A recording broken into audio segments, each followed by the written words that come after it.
Hai semua, kembali lagi kita ke pembelajaran kita kali ini, yaitu mengenai teorema dasar kalkulus. Jadi ini teorema dasar kalkulus mengenai integral. Jadi teman-teman, di sini kita punya integral dari fungsi x dx dari a batas bawahnya a, batas atasnya b, itu sama dengan g fungsi b dan g fungsi a. Nah, jika melihat bentuk integral seperti ini, yang ada di dalam benak kita adalah, jadi jika kita lihat bentuk fungsi integral seperti ini, yang ada di benak kita itu adalah ada sebuah kurva, terus ada sebuah kurva di sini, kurva fungsi x, terus ada titik A dan titik B. Hasil integralnya ini atau nilai integralnya ini tidak lain adalah luasan yang berada di bawah fungsi x ini dengan batas A dan B. Nah, luasan yang diarsir ini tidak lain adalah nilai dari antiturunan fungsi x dengan titik A dan B, di mana G ini merupakan antiturunan dari fungsi x. Jadi antiturunan dari fungsi x itu adalah G. GB itu artinya ya antiturunan dari fungsi x pada titik B. GA itu adalah antiturunan fungsi x pada titik A. Teman-teman, kalau melihat bentuk integral seperti ini, harusnya yang di benak kita adalah gambar kurva, terus hasil integral atau antiturunan itu tidak lain adalah daerah yang dibatasi oleh kurva tersebut. Atau fungsi ini bisa kita tulis menjadi integral dari fungsi x dx, batas A dan B itu tidak lain adalah antiturunan dari fungsi x itu G dengan batas atasnya A, B dan batas atasnya B dan batas bawahnya A. Nah, bentuknya bisa ditulis seperti ini selain yang di atas tadi. Untuk lebih jelas kita lanjut ke contoh soal. Nah, ini contoh soal pertama.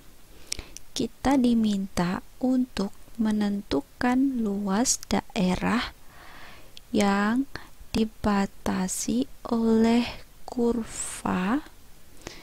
Jadi menentukan luas daerah yang dibatasi oleh kurva y sama dengan x kuadrat pada x sama dengan 1 dan x sama dengan 2.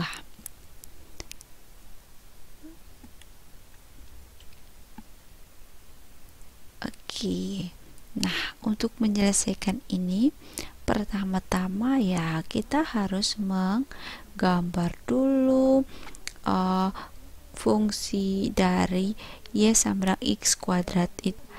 Jika x sama dengan 1, maka y-nya itu sama dengan 1. Nah, di sini teman-teman lihat, jika x1 y sama dengan 1.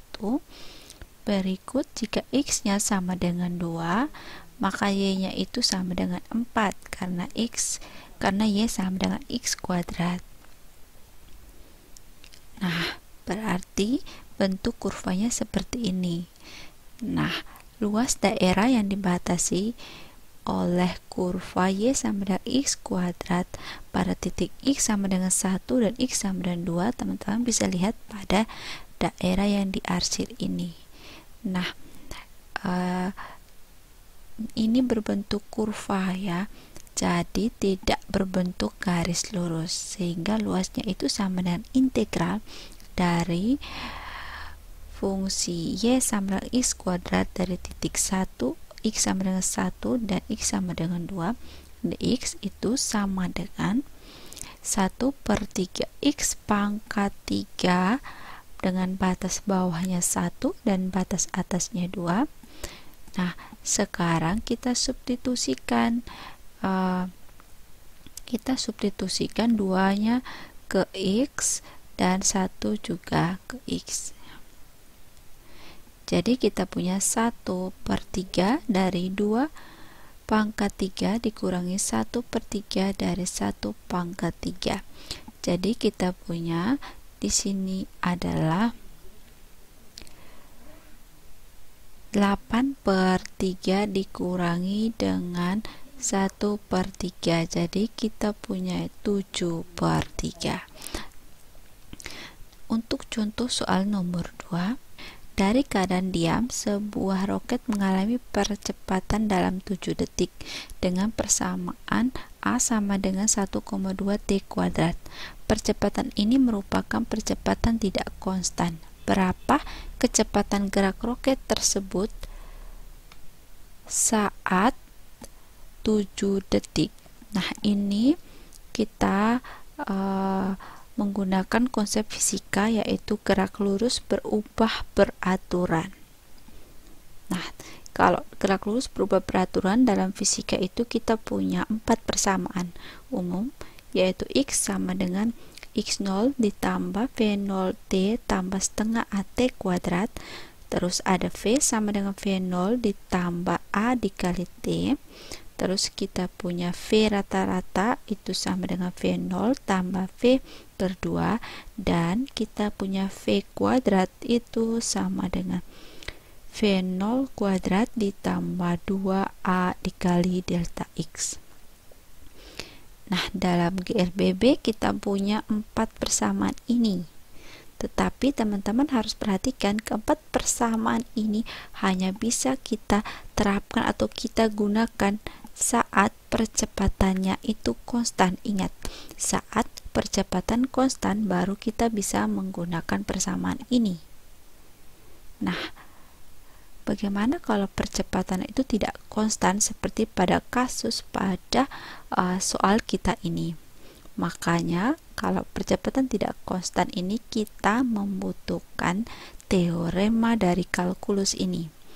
Jadi kita punya hubungan V sama dengan dx per dt dan A itu sama dengan dv per dt, sehingga kita punya X itu tidak lain adalah integral dari V dt dan V itu sama dengan integral dari A dt.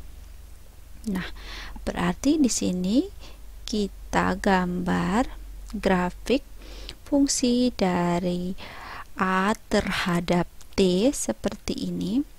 Nah, kita diminta menentukan kecepatan gerak dari roket tersebut saat 7 detik. Jadi, luas daerah yang diarsir ini adalah kecepatan geraknya. Berarti delta V itu sama dengan anti turunan dari A dt pada batas 0 dan 0 sampai 7 second. Nah, kita punya anti turunan dari 1,2 T kuadrat dt sama dengan delta V sama dengan 1,2 T pangkat 3 per 3, batas bawahnya 0 dan batas atasnya 7. Kita substitusikan 7 ke dalam T dan 0 juga ke dalam T, maka kita akan mempunyai 1,27 pangkat 3 per 3 dikurangi 1,20 pangkat 3 per 3, ya, 1,20 pangkat 3 per 3. Nah, ini nilainya tidak lain adalah sama dengan 0. Delta V sama dengan 1,2 kali 7 pangkat 3 per 3. Nah, kalau teman-teman hitung, ini nilainya itu adalah sama dengan 137,2. Kecepatannya itu sama dengan 137,2. Nah, ini adalah luas daerah yang diarsir seperti pada gambar di atas. Oke, sekian pembelajaran kita. Sampai ketemu ke pembelajaran kita selanjutnya. Terima kasih.